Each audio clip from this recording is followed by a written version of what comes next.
उसके वाक्य 24 से 27 तक एक बहुत सुंदर वचन हमें पढ़ने को मिलता है। हम उस पर मनन चिंतन करेंगे।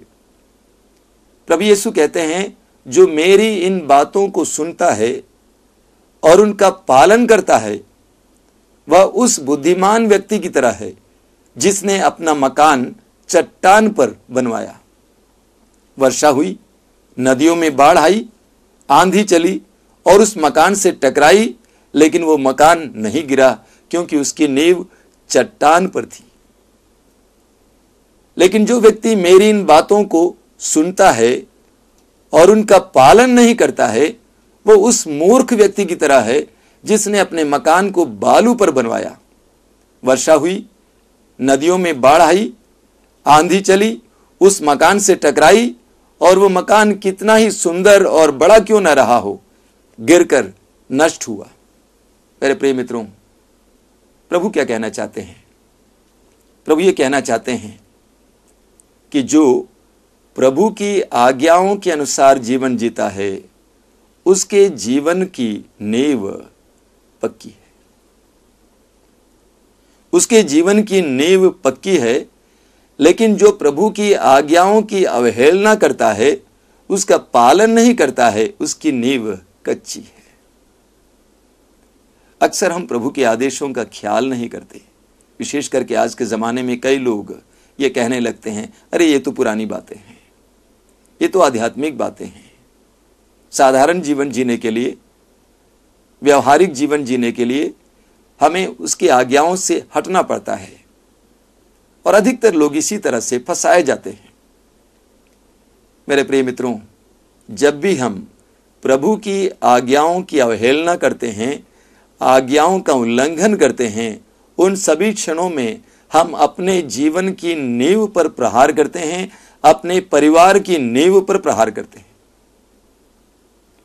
जिस परिवार में प्रभु के आदेशों का उल्लंघन होता है, चाहे वो छोटा सा छोटा क्यों ना हो, उस परिवार में विनाश का आना अनिवार्य है। ईमानदारी से हम सोचेंगे, ईमानदारी से हम अपने आप को जांच करेंगे, तो हम देखेंगे कि हमारे परिवार में कई समस्याओं का मुख्य कारण यह है कि हमने प्रभु की आज्ञाओं का ख्याल नहीं किया या उसका उल्लंघन किया है।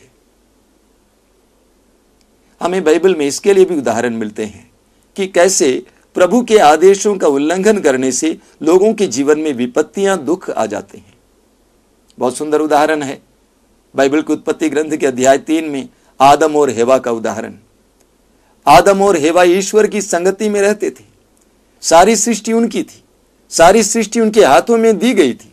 लेकिन वही आदम और हेवा उसी सृष्टि से, उसी बगान से बाहर किए गए। उनके जीवन में दुख आया, उनके जीवन में कई समस्याएं आई, पीड़ाएं आई। क्या कारण है? प्रभु की आज्ञा का उल्लंघन करना, प्रभु के आदेश का उल्लंघन करना। बाइबल में हमें नबी योना के बारे में पढ़ने को मिलता है। बहुत सुंदर उदाहरण है। ईश्वर ने नबी योना को यह आज्ञा दी, ये आदेश दिया कि तुम निनवे शहर में जाकर पश्चाताप का संदेश सुनाओ। ईश्वर ने कहा कि मैं निनवे नगर को नष्ट करना चाहता हूं, क्योंकि निनवे नगर में पाप भर गया है, अधर्म भर गया है, और इसीलिए तुम जाकर वहां पर लोगों को पश्चाताप का संदेश सुनाओ। लेकिन नबी योना ने ईश्वर की आज्ञा का उल्लंघन किया। निनवे की ठीक उल्टी दिशा में तर्शीश की ओर गया और वो जाकर एक जहाज में बैठ गया जो तर्शीश की ओर जा रहा था। वचन हमें बताता है कि जो ही जहाज आगे बढ़ने लगा, ईश्वर ने समुद्र में तूफान भेजा। ईश्वर ने समुद्र में तूफान भेजा। क्यों? क्योंकि योना ने ईश्वर की आज्ञा का उल्लंघन किया। इतना ही नहीं, ऐसा तूफान आया कि जहाज डूबने को हो गया। जहाज के नाविकों ने जहाज के अंदर जो सामान था उसको पानी में डाल दिया, तब भी जहाज बच नहीं रहा था। उन्होंने चिट डालकर देखा इसका कारण कौन है, और योना का नाम निकला। योना नीचे तरफ सोया हुआ था। उन्होंने जगाया, पूछा कि तुम्हारा क्या नाम है? मेरा नाम योना है। तब उन्होंने पूछा कि तुमने क्या किया है कि ईश्वर का प्रकोप हमारे ऊपर आ पड़ा है? और योना ने सारा वृत्तांत सुनाया कि मैंने ईश्वर की आज्ञा का उल्लंघन किया। उन लोगों ने कहा कि तुमने गलत किया है। योना ने उनसे कहा कि मुझे लीजिए, उठाइए और मुझे पानी में डालिए, और उन्होंने ऐसा ही किया और समुद्र शांत हुआ। मेरे प्रिय मित्रों, ईश्वर की आज्ञा का उल्लंघन करते हुए योना जहां कहीं भी गया वहां पर विपत्तियां आई। हमारे जीवन में भी ये देखने को मिलता है। प्रभु के आदेशों से हटकर उसका उल्लंघन करते हुए हम कुछ भी करें, कहीं भी जाएं, वहां पर ईश्वर की ओर से विपत्तियां, दुख जरूर आएंगे। विपत्तियां हमारा पीछा करती रहेंगी। एक और सुंदर उदाहरण हमें मिलता है उत्पत्ति ग्रंथ के अध्याय 19 में। ईश्वर सोदोम और गोमोरा को नष्ट करना चाहता था, क्योंकि सोदोम और गोमोरा में लैंगिक पाप भर चुका था। दोनों नगरों में लोग पापी बन गए थे, अधर्मी बन गए थे, और ईश्वर ने तय किया कि मैं दोनों नगरों को नष्ट करूंगा। लेकिन वहां लोत का परिवार था जो वास्तव में धर्मी था, और इसलिए ईश्वर ने चाहा कि लोत जो इब्राहिम का भतीजा था और उसके परिवार को बचाए। ईश्वर ने अपने दूत के द्वारा लोत और परिवार को यह आज्ञा दी कि सामने जो पहाड़ है उस पहाड़ पर चढ़ जाओ। लोत ने कहा, प्रभु ये तो असंभव है, हम इतनी जल्दी वो नहीं कर पाएंगे।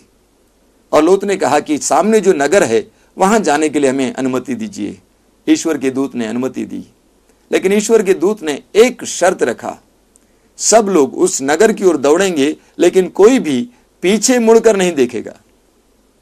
लोत और परिवार उस नगर की ओर दौड़ पड़े, लेकिन लोत की पत्नी ने मुड़कर देखा। वचन में बताता है, उसी क्षण वह नमक का खंबा बन गई। उत्पत्ति ग्रंथ अध्याय 19 वाक्य 16। उसी क्षण वो नमक का खंबा बन गई। बहुत सुंदर प्रतीक है मेरे प्रिय मित्रों। जब भी हम प्रभु के आदेशों का पालन नहीं करते बल्कि उल्लंघन करते हैं, हमारे साथ भी यही होता है। हम निर्जीव हो जाते हैं, हम आगे नहीं बढ़ पाते हैं। हम कितने ही प्रतिभाशाली क्यों ना रहे, हमारे अंदर कितनी ही प्रतिभाएं क्यों ना हो, हमारे अंदर कितनी अच्छाइयां क्यों ना हो, हमारे पास कितनी डिग्रियां क्यों ना हो, यदि हम ईश्वर की आज्ञा का उल्लंघन करेंगे, हम भी लोत की पत्नी की तरह निर्जीव और दिशाहीन हो जाएंगे। एक और सुंदर उदाहरण हमें सामुएल के पहले ग्रंथ के अध्याय 15 में पढ़ने को मिलता है। सामुएल के पहले ग्रंथ के अध्याय 15 राजा साउल के पतन के बारे में पढ़ते हैं। राजा साउल इस्राएल देश का पहला राजा था। ईश्वर ने साउल को चुनकर राजा बनाया था। ईश्वर की कृपा दृष्टि साउल पर बनी हुई थी। अध्याय 15 में हम पढ़ते हैं कि ईश्वर ने साउल से कहा कि तुम जाकर अमलेकियों पर आक्रमण करो और उन्हें हरा दो, क्योंकि अमलेकी अक्सर इस्राएलियों पर आक्रमण करते थे और इस्राएलियों के लिए सिर दर्द बना हुआ था। ईश्वर ने कहा, मैं तुम्हें विजय दूंगा, लेकिन एक शर्त पर, तुम अमलेकियों के पास से कोई भी चीज अपने देश में नहीं ले आओगे। प्रभु ईश्वर के आदेश के अनुसार साउल जाता है सेना के साथ और अमलेकियों को हरा देता है, लेकिन वो ईश्वर की आज्ञाओं का पूर्ण पालन नहीं किया। साउल उस देश से कई मेमने, भेड़ इत्यादि लेके आता है। ईश्वर को दुख हुआ। ईश्वर ने सामुएल से कहा, मैं दुखी हूं क्योंकि मैंने साउल को राजा बनाया। साउल ने मेरी आज्ञा का उल्लंघन किया। सामुएल साउल के पास आता है और साउल से कहता है, तुमने ये क्या किया? तुमने ईश्वर की आज्ञा का उल्लंघन किया। साउल ने कहा, मैंने तो ईश्वर की आज्ञा का पालन किया है, मैंने अमलेकियों को हराया है। सामुएल ने पूछा, लेकिन ईश्वर ने जो आदेश दिया था, जो शर्त दिया था, तुमने उसका पालन नहीं किया। साउल ने कहा, मैंने ये सारी चीजें इसलिए वहां से लाई हैं ताकि मैं ईश्वर के लिए बलि चढ़ाऊं। उस समय बहुत सुंदर बात सामुएल कहता है, क्या तुम्हें नहीं मालूम, आज्ञा पालन बलिदान से भी बढ़कर है।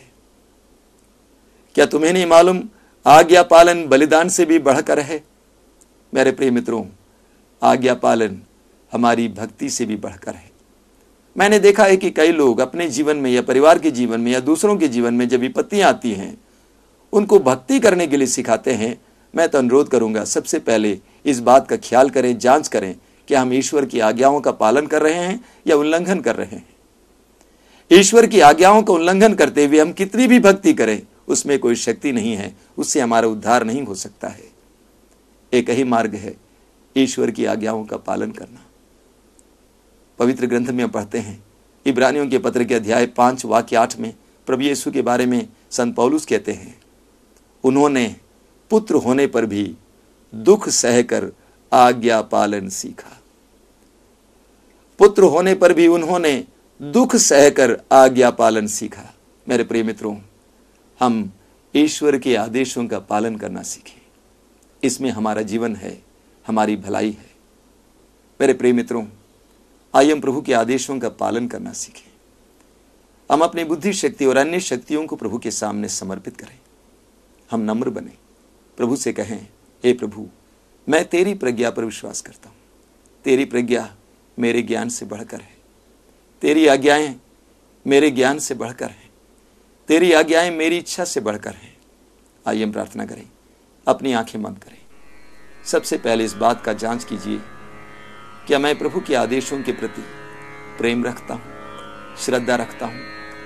अगर नहीं रखता हूँ, आज से प्रभु से कहें, हे प्रभु, तू मुझसे बढ़कर है, तेरी आज्ञा मेरी प्रज्ञा से बढ़कर है। मेरे हृदय को, मेरे मन को तेरी आज्ञाओं की ओर झुका दीजिए। तेरी आज्ञाओं का पालन करने से मैं जीवन में प्रवेश कर सकता हूं, मैं जीवन के मार्ग पर चल सकता हूं। हे प्रभु यीशु, इन वचनों को सुनने वाले मेरे हर एक भाई बहन को इस समय अनुग्रह दीजिए, नम्र बनने का अनुग्रह, तेरी आज्ञाओं के सामने झुकने का अनुग्रह। आत्मा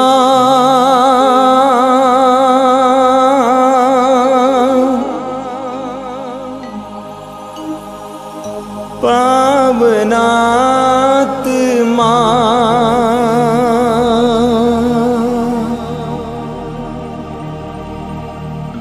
आजा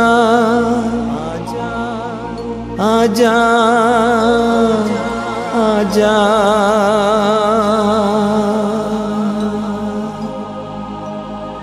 प्रेम के आत्मा,